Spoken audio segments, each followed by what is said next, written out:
سلام دوستای عزیز، خوش آمدید به یک ویدیوی آموزشی دیگر از یوتیوب فیصل کریپتو.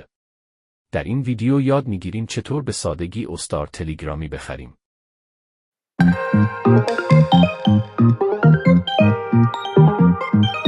برای خرید استارز وارد تونکیپرتان میشوید. از اینجا بالای براوزر کلیک کنید و مارکت اپ را پیدا کنید و بالای آن کلیک کنید. بذارید سایت باز شود و بالای فرگمنت کلیک کنید. اینجا یوزرنیم تلگرام تان را وارد کنید و در پایین مقدار استارز که می‌خواهید را بنویسید. در اینجا نشان می‌دهد که چقدر تون باید بدهید. سر اینجا کلیک کنید و ترانزیکشن را انجام دهید. و سپس وارد تلگرامتان شوید. از اینجا می‌بینید که استارز به تلگرام شما افزوده شده.